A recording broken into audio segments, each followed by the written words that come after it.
Bismillahirrahmanirrahim. Assalamualaikum warahmatullahi wabarakatuh.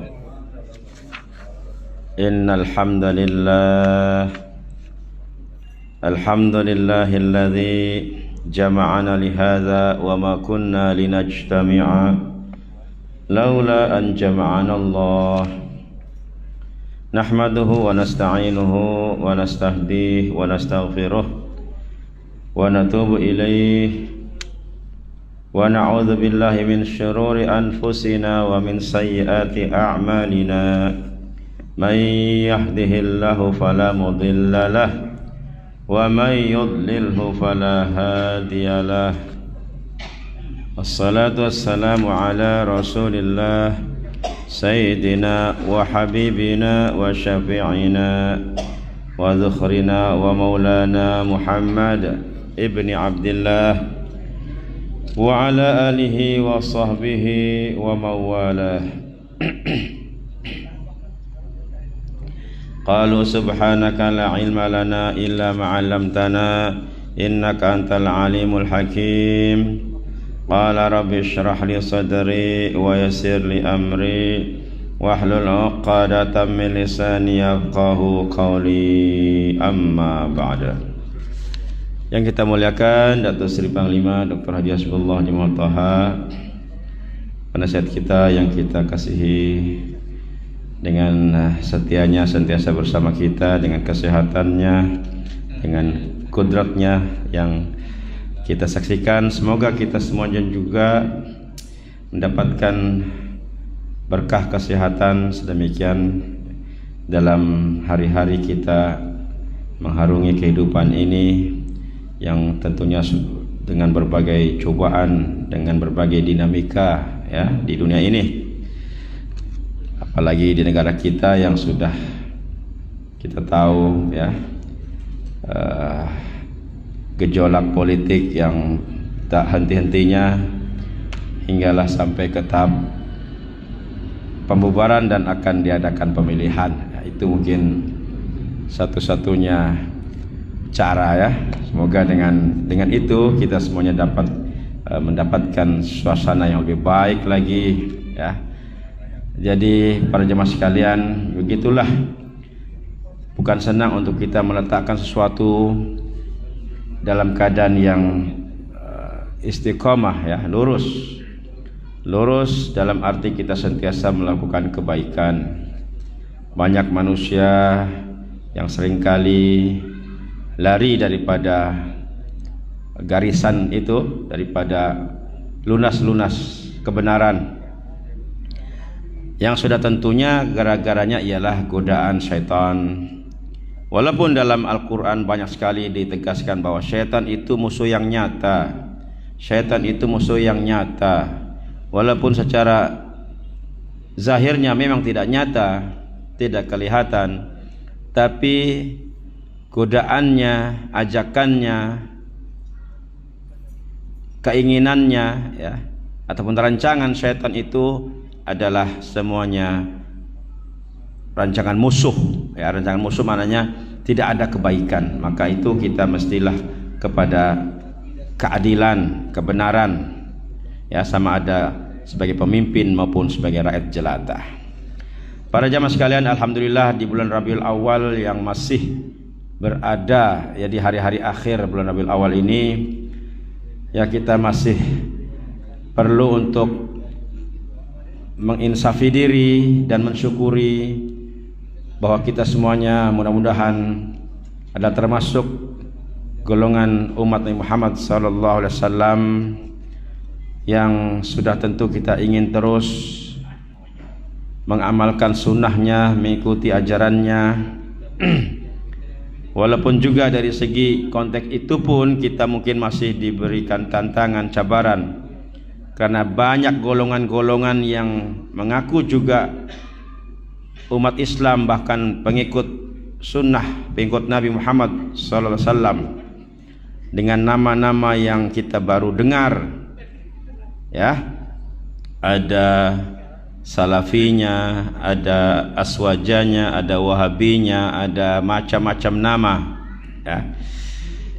Dan ini sepertinya kita terpaksa berpikir, ya. Kadang-kadang kita berpikir sedemikian. Dan golongan-golongan itu juga sudah pasti ingin mengajak atau mengklaim bahwa apa yang dibawanya ataupun apa yang disampaikannya adalah yang paling benar, ya. Sehingga akhirnya menimbulkan banyak perpecahan di banyak negara.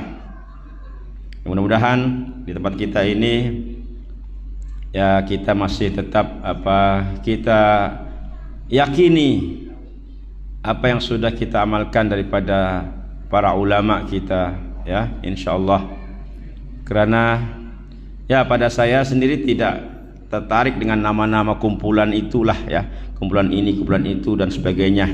Kita adalah golongan yang akhir zaman yang sudah tentu kita perlukan bimbingan, dan mudah-mudahan juga dengan doa, ya, semoga apa yang kita amalkan selama ini adalah mengikuti sunnah Rasulullah sallallahu alaihi wasallam. Insyaallah. Baiklah para jemaah sekalian, kita masih berpeluang untuk berkongsi hadis Sahih Muslim. Dan pada saya inilah yang boleh dikatakan sahih, paling sahih. Tidak perlu ada perbahasan yang berbeza-beza, ya. Karena hadis ini jelas, ya, mudah difahami. Apalagi kita masih juga membincangkan tajuk yang ringan tentang kaidah kesehatan, ilmu kesehatan, ya. Bagaimana Rasulullah SAW memandu kita, membimbing kita tentang bagaimana cara kita merawat, menjaga kesehatan kita. Maka disinilah kita yakin bahwa baginda Nabi itu memang seorang dokter, ya. Kita boleh katakan Nabi Muhammad itu selain dia seorang pemimpin agung, seorang panglima tentara, seorang suami, semuanya lah yang terbaik-terbaik. Termasuklah juga baginda Nabi ini juga seorang dokter, ya, seorang tabib, ya, seorang perawat, ya, perawat kesehatan yang terbaik. Bukan hanya pada zamannya, tapi di sepanjang zaman. Maka kita sebagai umatnya mestilah harus berbangga dan mensyukurinya dan mengambil apa-apa yang sudah diajarkan oleh Nabi kita Muhammad sallallahu alaihi wasallam.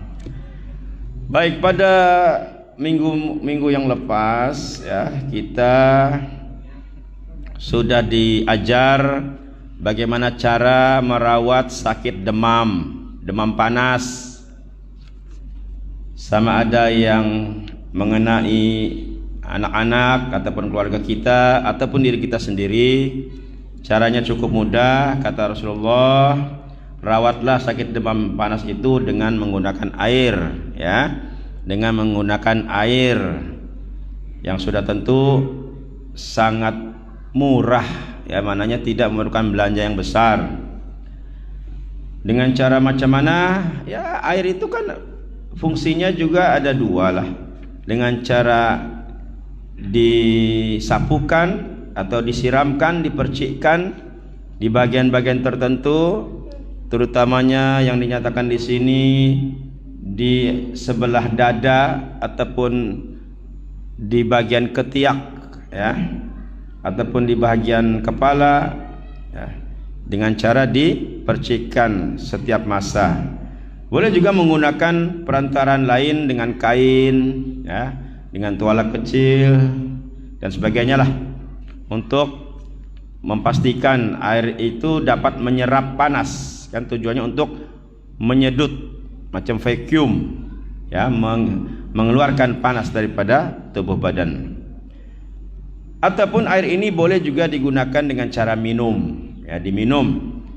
Malahan kalau dengan cara diminum bolehlah air itu dibacakan dahulu ayat-ayat ruqyah. Yang paling senangnya ialah surah Al-Fatihah. ataupun ditambah juga dengan 3 qul, ayat kursi dan sebagainya. Malah surah Al-Fatihah juga sudah terbukti, sudah diamalkan oleh sahabat yang ada dikisahkan dalam hadis Nabi di sini. Sahabat Nabi menyembuhkan seorang ketua kampung yang sakit teruk dengan hanya, mungkin kita cakap dengan hanya ya, tetapi sebenarnya memang luar biasa pengobatan itu, yaitu dengan dibacakannya surah Al-Fatihah dengan menggunakan air. Akhirnya kesembuhan berlaku. Keluarga ketua kampung itu pun sangat-sangat menghargainya dan memberinya upah, yaitu kambing, kan begitu. Dan sahabat juga akhirnya minta izin kepada Nabi untuk menerima itu, maka Nabi benarkan untuk mengambil upah daripada rawatannya dengan hanya membaca Al-Fatihah itu, ya. Akhirnya kambing pun disembelih dan dimakan bersama-sama dengan Rasulullah SAW. Jadi mudahnya meruqyah itu. Maka boleh saya katakan setiap orang Islam boleh meruqyah. Ya, kalau ada istilah bisnis itu kan, no everyone can fly, ada kan? Ada lagi no everyone can drink, itu air biasa, itu di Butantan itu begitu dia punya moto dia.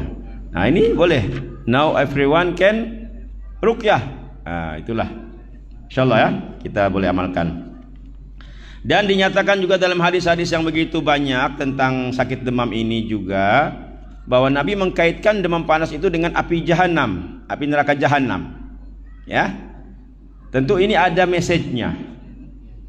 Message-nya ialah rasa panas dalam diri kita itu, itulah nantinya rasa panas ketika berada dalam neraka jahanam. Na'udzubillah. Kalau panas demam di dunia saja kita rasa tidak selesa, dengan berapa darjah, mungkin 37 atau 40 ataupun 50 darjah, tidak sampai 100 darjah. Tapi di neraka jahanam bayangkan berdarjah-darjah, ya, ribuan, jutaan darjah barangkali. Wallahu alam. Jadi tentu kepanasannya luar biasa dan tidak menyelesakan, tidak selesa. Dan ingat, di neraka jahanam itu la yamutu wa la yahya.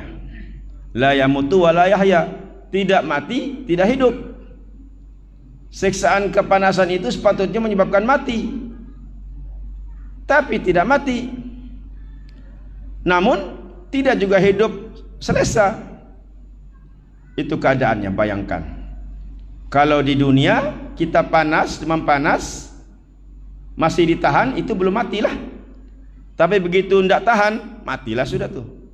Kalau kemuncak panasnya itu kan, boleh jadi sawan, boleh jadi apa, mungkin pecah, stroke, pecah pembuluh dan sebagainya, maka menyebabkan kematian. Dengan matinya itu, maka sudah pasti sakit pun hilang. Artinya sudah tidak ditanggung sakit lagi. Itu di dunia. Tapi di dalam neraka tidak ada namanya mati.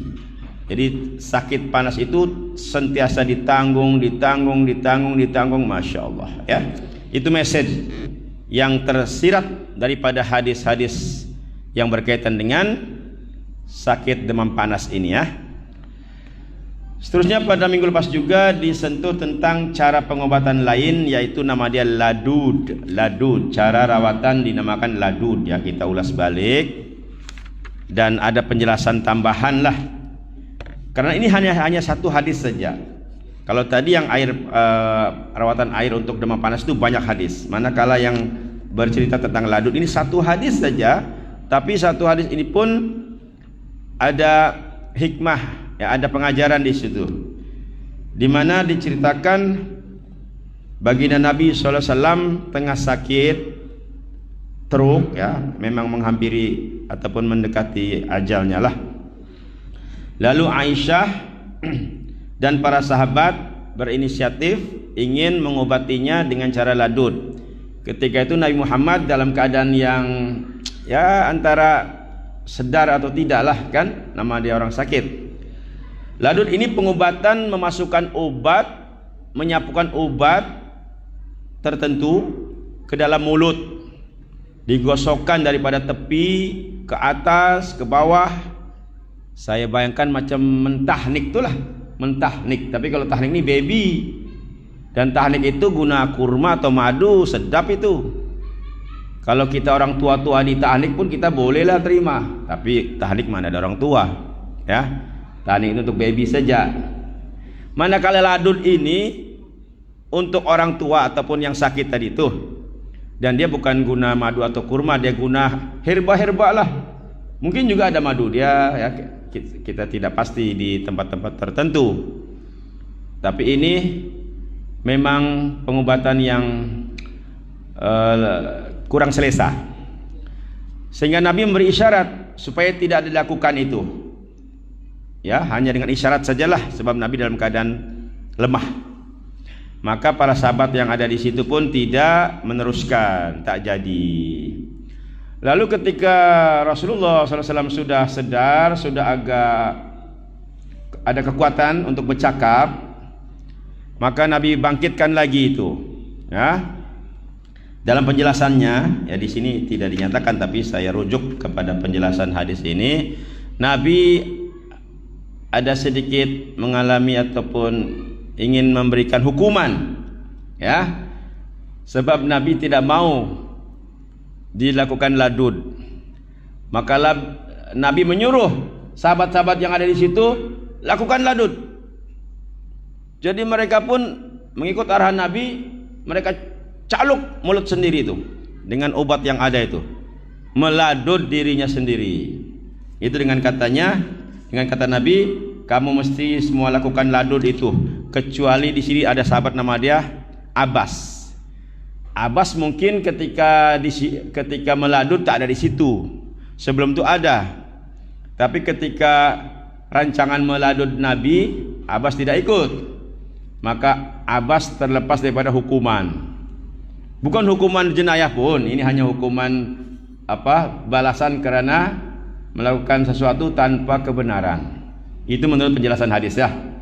Message-nya adalah inilah juga ilmu perubatan ini yang sekarang diikuti oleh hospital-hospital semua, yaitu kalau memberikan obat atau rawatan mesti minta persetujuan pesakit, mesti minta kebenaran. Seperti mana ini? Waktu Nabi sakit, tidak minta kebenaran itu, sahabatnya terus saja mau caluk mulut Nabi. Nabi larang, Nabi tidak jadilah.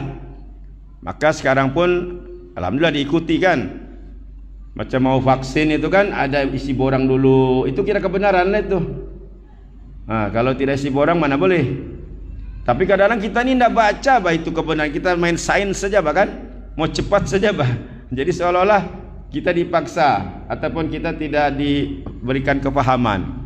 Pasal mana ada masa baca, kadang-kadang tulisan pun kecil-kecil, kadang-kadang bahasa Inggris lagi tidak faham juga kan. Apalagi kalau operation, ya, operation tidak akan berlaku tanpa kebenaran pesakit atau warisnya atau keluarganya. Ini message-nya. Akhirnya kalau tidak ada kebenaran lalu dilakukan juga, boleh kena saman kan? Inilah Nabi, seolah-olah saman itu sahabatnya itu dengan menghukum, karena sudah memasukkan tangan sahabat itu sedikitlah ke mulut Nabi, walaupun tidak sampai selesai. Ya, ini daripada cerita pengobatan ladud. Kesimpulannya Nabi tidak menyukainya. Hukumnya ada mengatakan makruh, ada mengatakan haram. Tapi ada hadis yang lain juga ke atas sahabat yang lain dilakukan ladud. Mananya pada saya tidaklah diharamkan, cuma dimakruhkan dan mengikut kesesuaian. Sebab obat ini kan ikut kepada sesuai atau tidak. Kalau kepada orang ini sesuai, maka dia menjadi obat yang berkesan, boleh menyembuhkan. Tapi kalau obat ini tidak sesuai, tidak akan menyembuhkan. Ya, jadi ini tidak ada paksaan. Inilah ya daripada hadis yang lepas mengenai ladud. Tapi terus terang saya sendiri tidak ada maklumat di sini adakah pengobatan cara demikian. Ya mungkin ada barangkali di kampung-kampung ya. Jadi kalau ada itu jangan terkejut kalau kita minta rawatan. Ya biasanya dipanggil rawatan kampung. Sekali jumpa itu tabib contohnya, disuruh buka mulut. Buka mulut, nah masuk terus tangan dia. Nah, barangkali ada begitu. Nah, itulah nama dia cara ladud. Tapi sepatutnya tabib yang baik mesti tanya dulu, bukan main masuk saja ke mulut orang. Tanya dulu, mau dilakukan begini, mau dimasukkan tangan ke dalam mulut, setuju tidak? Kan? Kalau setuju teruskan, kalau tidak jangan. Ya, itulah yang sudah diajarkan oleh Rasulullah Sallallahu Alaihi Wasallam. Dan seterusnya, sahabat sekalian, mari kita teruskan dengan rawatan lain, ya, dengan kaedah lain yang ada di sini. Ini sebenarnya berkaitan dengan virus yang sudah kemuncaknya sudah berlalu lah kan, tapi sekarang masih ada, ya, COVID-19, atau juga dengan gejala-gejala yang sama dengan COVID-19 ini, yaitu pengobatan yang berkaitan dengan selesma, batuk, ya, pernafasan. Dan ini penemuan ini sudah dijadikan obat. Mungkin teman-teman sudah dengar ini, dulu viral juga. Ustadz dari Indonesia, Ustadz Ahadi Hidayat, sudah membuat satu produk, dan dia pun menamakannya ini produk daripada Nabi, sudah merujuk kepada hadis ini. Ya, namun ini kita belum mesra dengan obat begini, karena ini sumbernya atau bahannya daripada negara lain, tapi negara ini disebutkan dalam hadis ini. Maka begitu hebat ketika itu Nabi, ya, yang belum melakukan perjalanan ke negara ini sebenarnya, tapi sudah tahu namanya dan sudah disebutkan. Ada satu herba yang Nabi sudah iktiraf. Mari sama-sama kita semak hadisnya. An Ummi Qais, daripada Ummu Qais binti Mihsan, ya, ukhti Ukasyah. Dia ini saudara perempuan Ukasyah. Qalat, dia berkata, dakhaltu bi ibnin li, aku bersama anak laki-lakiku menemui Rasulullah Sallallahu Alaihi Wasallam. Anakku, di sini lam yakul at-ta'am. Anakku yang kecil tadi itu, kata Ummu Qais, belum makan apa-apa. Maknanya dia masih kecil, masih baby, belum umur 2 tahun, belum makan apa-apa, hanya air susu ibu saja. Fabala maksudnya baby itu kencing, ya, kencing di rumah Rasulullah. Fabala alaihi fada'a bima'in, maka Nabi meminta air, lalu farasyahu, dan menyiramkannya. Ini hadis muqaddimah saja, ya. Ini nanti ada sambungannya. Jadi belum berkenan dengan obat itu, cuma ceritanya begitulah. Ummu Qais datang kepada Nabi dengan anaknya, anak yang sakit. Anaknya itu sakit berkenan dengan tonsel, ya, ataupun biji panas, apa namanya itu, ya, di leher. Ya, lebih kurang itu kan fenomena sakit tekak. Tapi sebelum sebelum Ummu Qais ini bercerita, anaknya kencing di tempat Rasulullah. Ada dinyatakan dalam pangkuan Nabi, ataupun di tempat, ya, mungkin dekat meja dan sebagainya lah, kan.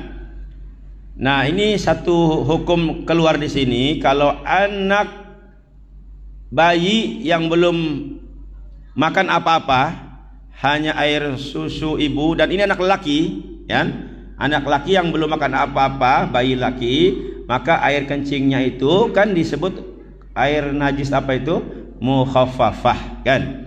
Ada kan najis, ada 3 itu, mukhaffafah, mutawassithah, mughallazah, ya. Najis ringan, najis pertengahan, najis berat. Ini kita nih, ya, kalau yang lupa-lupa nih ataupun dulu ndak paham najis ringan itu, kita cari yang ringan-ringan, kapas ringan, kan, ataupun hewan yang ringan-ringan. Ini kita lupa itu. Nah, najis yang ringan adalah najis ataupun air kencing anak atau bayi lelaki yang kalau dalam buku tuh yang belum berumur 2 tahun dan belum makan apa-apa, hanyalah susu ibu, maka najisnya tidak perlu dibersihkan dengan cara yang payah-payah ya. Cukup ambil air dan siram saja atau percik saja. Tidak perlu digosok ya, tidak perlu 3 kali, tidak perlu dengan air tanah, tidak perlu. Yakin itu ya, kita jangan was-was. Yakin saja, jangan was-was. Kalau mana tahulah di rumah ada lagi ke anak kecil, ada cucu barangkali ya yang belum makan apa-apa, kita dukung-dukung, terkencing pula dalam kain, kita mau pergi masjid, percikan saja itu dengan air itu, cukuplah itu. Jangan merasa was-was, dibukanya kain itu diganti, boleh saja kalau mau ganti, tapi kan kalau kita ada ilmu tidak perlu ganti ya. Itu air kencing, kecuali kalau dia berak. Kalau berak lain cerita ya. Kalau berak itu payahlah, maksudnya mau tukarlah tuh kain lah. Jadi itu dia punya mukadimah. Mari kita teruskan dengan apa dia punya cerita tentang penyakitnya ini. Saya baca saja dia punya arti ya. Oke, ada pengulangan di sini. Dan aku menemui beliau ataupun menemui Rasulullah SAW bersama anakku untuk berobat kepada beliau dari penyakit yang diderita pada lehernya, pada leher anaknya tuh. Itulah dijelaskan penyakitnya adalah sakit tekak, ada tonsel, ada macam pendarahan begitulah.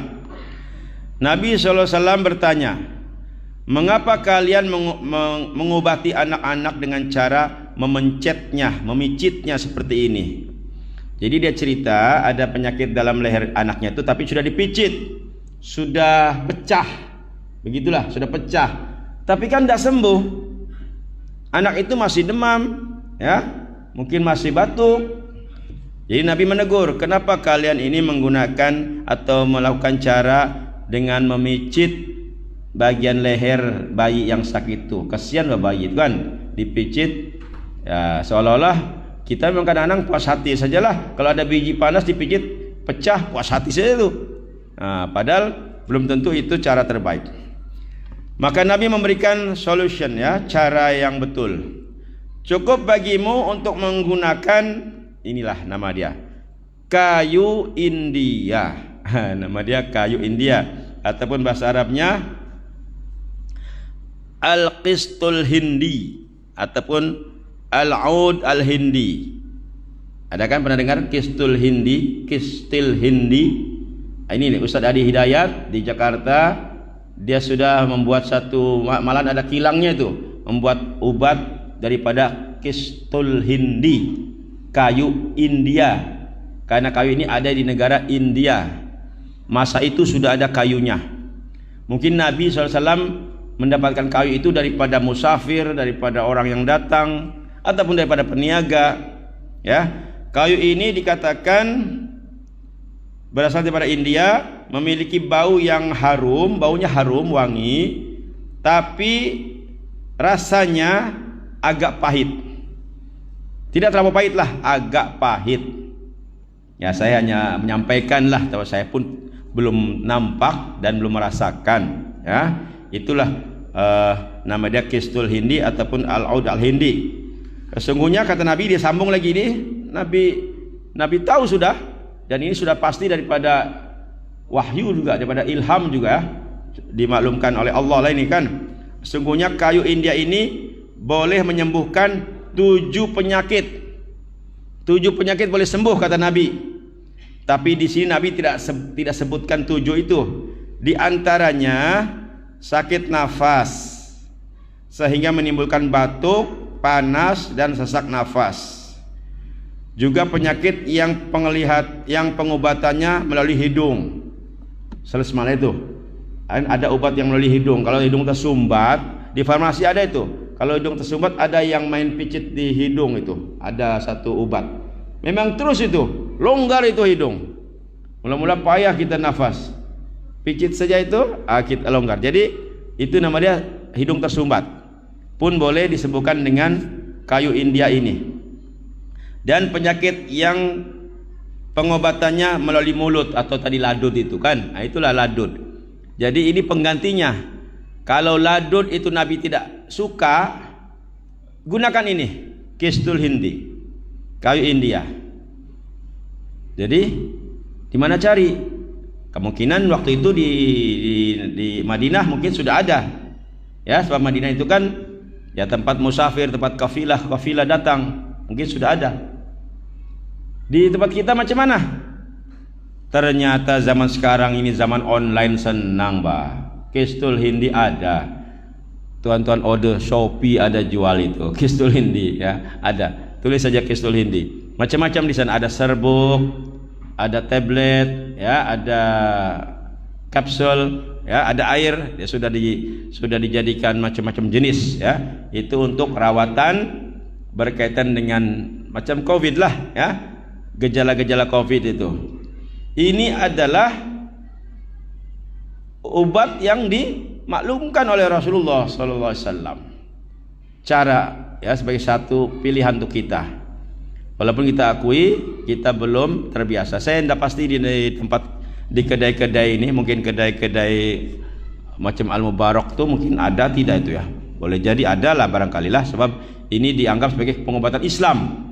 Walaupun dia berasal daripada India, ya, kayu India, tapi sudah disahkan oleh Rasulullah SAW, maka kita anggap itu sebagai pengobatan Islam. Ya, ini obat yang disyorkan oleh baginda Nabi Muhammad sallallahu alaihi wasallam. Oke, seterusnya ada hadis lagi untuk menguatkan lagi, ceritanya sama tapi dalam version yang lain, ya, penyampainya lain. Kita baca dia punya arti. Ummu Qais mengkhabarkan kepadaku, sesungguhnya dia menemui Rasulullah SAW bersama anak laki-lakinya yang belum balik. Ya, masih kecil lah, bukan kata balik, masih baby lagi. Dan dia berubat dengan Rasulullah dari penyakit anaknya. Rasulullah SAW berkata, mengapa engkau menghinakan dirimu dengan hal ini? Menghinakan dirimu anaknya mengobati dengan cara tadi itu, dipicit itu. Dianggapnya itu menghinakan sebab itu menyiksa, ya, menyebabkan kesakitan dan mungkin tidak akan menyembuhkan. Jadi inilah menghinakan, sesuatu yang kita buat tanpa ilmu, tanpa asas, itu sama dengan kita menghinakan diri kita. Maka Nabi tegur itu, kenapa kamu menghinakan diri kamu dengan cara begitu? Cukup bagimu dengan menggunakan kayu India ataupun al-kus, ya, kustul hindi, kustul hindi, al-kistul hindi, lebih kurang begitu. Sesungguhnya kayu India ini, kata Nabi, boleh menyembuhkan 7 penyakit, diantaranya sakit nafas sehingga menimbulkan batuk, panas dan sesak nafas, ya. Nah, inilah ada 3 hadis sebenarnya, 3 hadis yang ceritanya sama, yaitu Ummu Qais membawa anak lelakinya yang belum balik sampai sempat terkencing di situ, tapi Nabi tidak marah dan Nabi menunjukkan caranya dengan menyiramkan air saja di tempat yang terkena kencing. Lalu Nabi menegur Ummu Qais karena sudah memicit luka ataupun bagian yang sakit yang dialami oleh baby tadi itu, yang mana ini adalah salah dan itu satu penghinaan sebenarnya pada dirinya. Maka Nabi memberikan cara, yaitu carilah kayu India. Kalau di zaman itu di Madinah mananya ada kayu India yang dinamakan kistul hindi, maka sekarang pun kita boleh cari di kedai-kedai obat, terutamanya kedai obat yang merujuk kepada perobatan Islam. Ataupun saya katakan tadi itu di Shopee pun banyak itu, ya. Boleh tonton, cobalah insyaallah. Baiklah, itulah malam ini kita cukup di situ.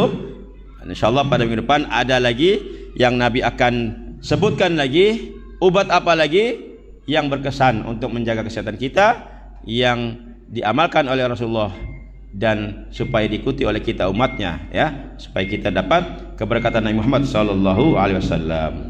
Wallahu a'lam bissawab.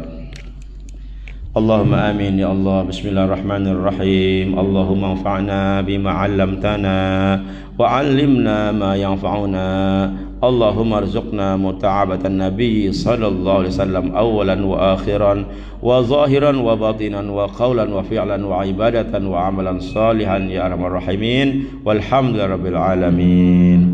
Wassalamualaikum warahmatullahi wabarakatuh.